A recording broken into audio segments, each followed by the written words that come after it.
Good evening. Bangalore সংসার ব্লগে আমি স্বপ্না তোমাদের কাছে আবার একটা সুন্দর ভিডিও নিয়ে চলে এলাম। আর আজকের ভিডিওটা একটু অন্য রকম। আমি তোমাদের একটু বলতে চাইছি, তোমরা অনেকেই হয়তো ভাবো যে আমি কেন ব্যাঙ্গালোরে থাকি, ছেলের কাছে কেন থাকি, এই সমস্ত সেটা নিয়ে তোমাদের আর একটা ব্লগ দেব।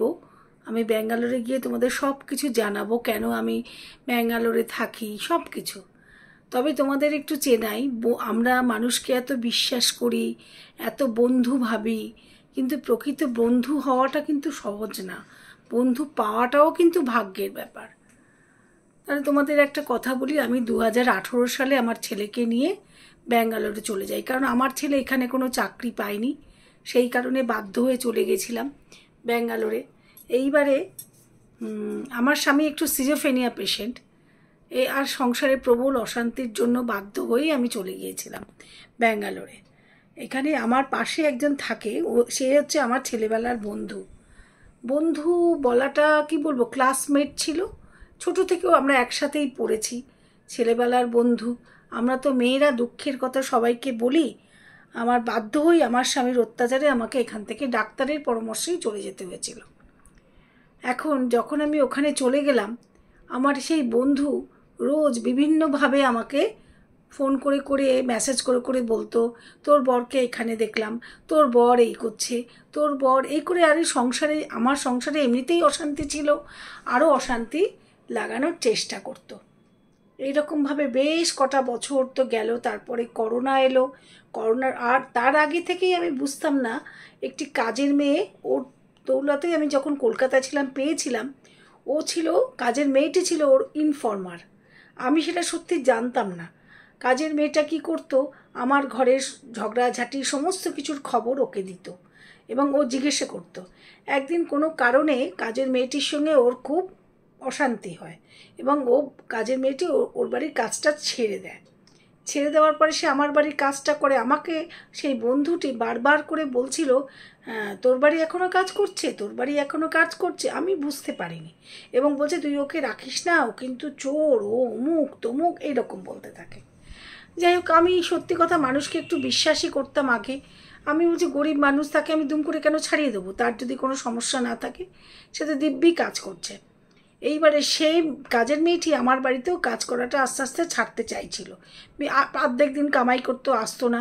তো আমি একদিন বললাম, তোমার কি ব্যাপার, তুমি কেন আমার বাড়ির কাজটাকে তুমি করবে না? তখন বলল যে, না, তোমার বন্ধু তো আমাকে ইনফরমার হিসেবে তোমার বাড়িতে ঢুকিয়েছিল।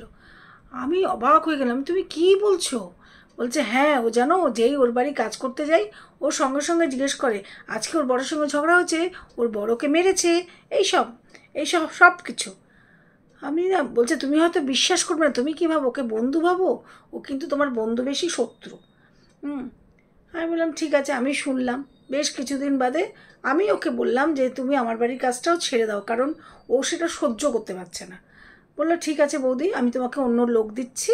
তারপরে তো ওর আমার বাড়ির কাজটাও ছেড়ে দিল। সেটা মানে আমার ব্যাঙ্গালোর যাওয়ার আগের ঘটনা। তাও আমি চুপ করেছিলাম, কারণ পাড়ার, আমি কারোর সঙ্গে কোনো অশান্তিতে যাই না।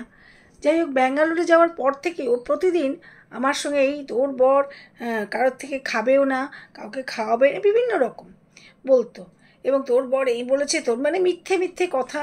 এবারে সত্যি কথা, যেহেতু দূরে থাকি, সংসারের একটা মানসিক অশান্তিতে আমি ভুগছিলাম, আর ওইগুলো আমার মনে সাংঘাতিকভাবে নাড়া দিত। আর এই নিয়ে, এবং যখন আসতাম আমাদের সংসারে প্রবল অশান্তিও হতো। জানি না, আমার হাজব্যান্ড কিন্তু কারোর সঙ্গে বিশেষ, উনি তো একটু মানসিক রোগী, উনি কারোর সঙ্গে বিশেষ কথাও বলেন না। সে যাই হোক, সেটাই তোমাদের সাথে আজকে একটু শেয়ার করলাম, যে বন্ধু কত রকমের হয়। মানুষকে আমি না, করোনা সত্যি মানুষকে চিনিয়ে দিয়েছে আমাকে। আমি এখন আর মানুষকে বিশ্বাস করতে পারি না, সে ভালোই হোক, সে খারাপই হোক। আর নিজের সমস্যা আমি নিজেই মানে সমাধান করার চেষ্টা করি। কারণ আমার, দেখছো, আমার দেয়াল জুড়ে আমার মা আছেন, আমার ঠাকুর আছেন। মাই বলেছে, নিজের সমস্যা, নিজের দুঃখ কাউকে বলো না, কারণ মানুষ কিন্তু বিভিন্ন ধরনের, তোমার মজা লুটে। এই জন্য সেটাই চেষ্টা করি। যাই হোক, আজকে আমার এইটুকুই ছিল আমার ব্লগ, সেটাই তোমাদের সঙ্গে একটু শেয়ার করলাম।